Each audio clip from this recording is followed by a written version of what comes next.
Hello, Bacho. Let's read a given question. The question says choose the correct option from the following options given below. Option A given in ground state of Rutherford model of electrons are in stable equilibrium while in Thomson model electron always experience a net force.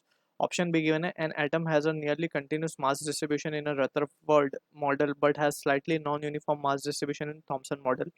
Option C given a classical atom based on Rutherford model is doomed to collapse. Option D given a positively charged part of the atom possesses most of the mass in Rutherford model but not in Thomson model.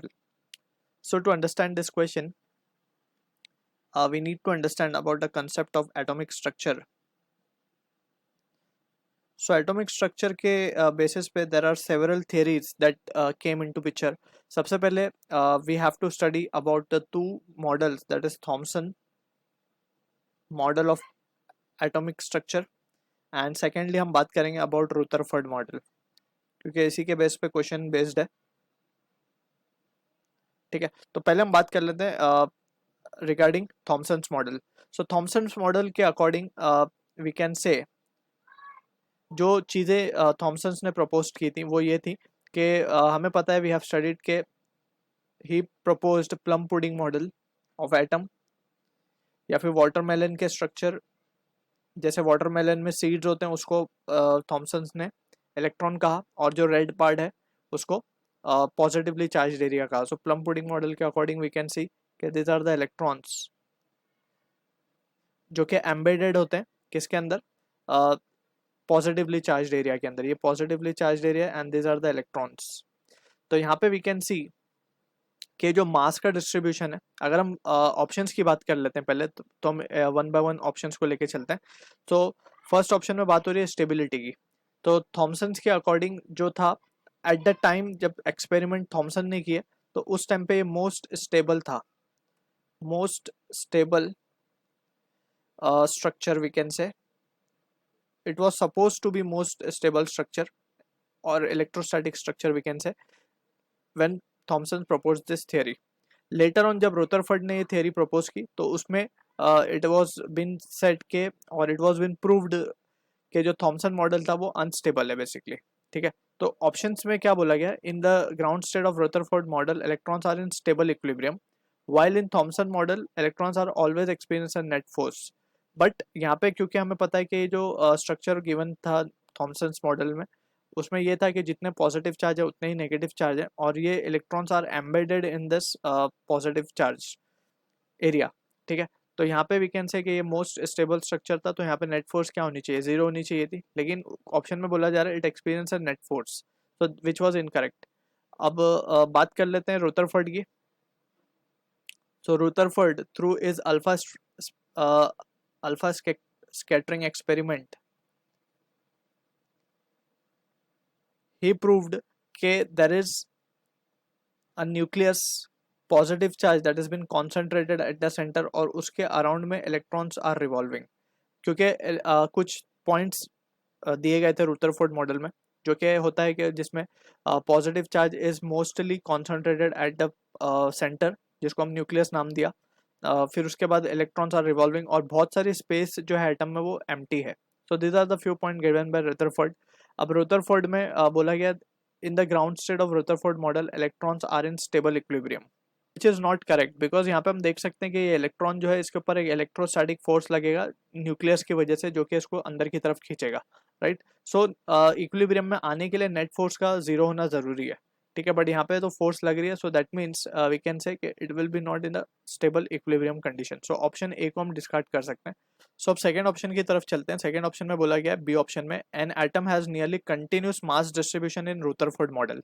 तो Rutherford model के according we can write a point.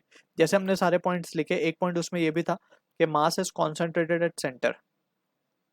मास जो है वो concentrated होता है कहाँ पे, centre पे, क्योंकि सेंटर पे ही न्यूक्लियस है जिसमें all the mass is suppose to be concentrated. Right, so mass is concentrated at centre. अब इसमें बोला गया कि nearly continuous mass distribution, so this is incorrect. Right, क्योंकि यहाँ पे सेंटर पे कॉन्सेंट्रेटेड है और वहां बोला कि फैला हुआ है मास कंटिन्यूस, तो which is incorrect.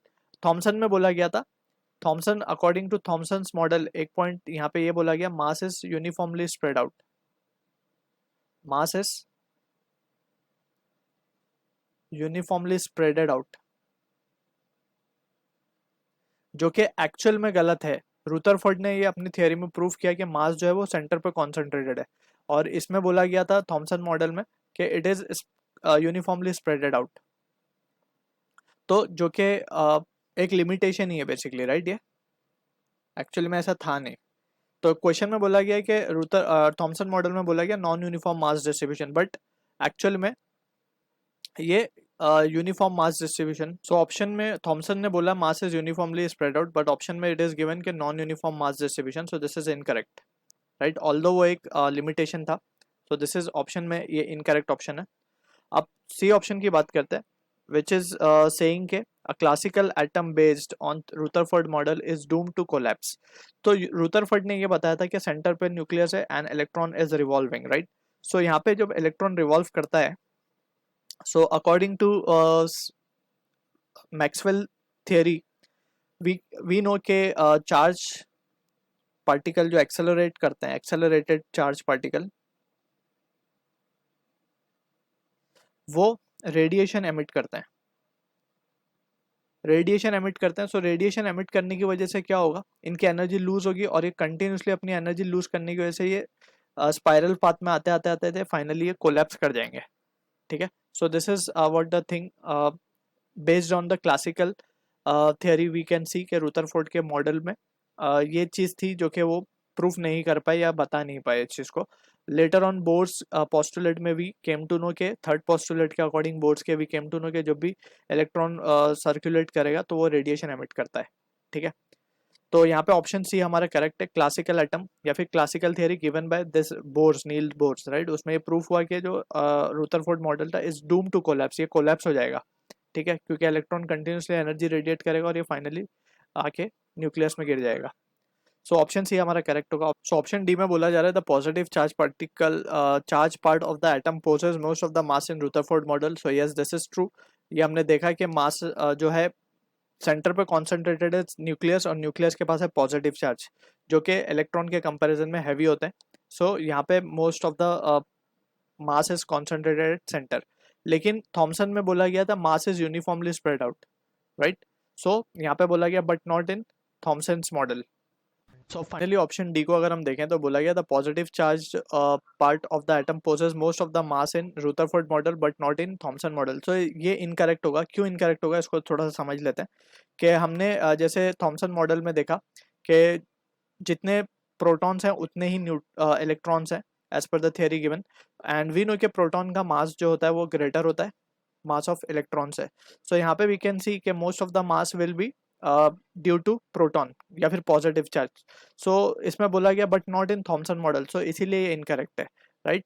And Rutherford model के अकॉर्डिंगली जो पॉजिटिव चार्ज है उसी की वजह से most of the mass will be contributed, ठीक है। सो रुदरफोर्ड के लिए स्टेटमेंट सही है, लेकिन थॉमसन के लिए स्टेटमेंट गलत है। थॉमसन के लिए भी positive charge he most of the मास को कंट्रीब्यूट करेगा। सो ऑप्शन डी भी हमारा इनकरेक्ट होगा। So C is the answer to the question. I hope you understood the solution. All the best.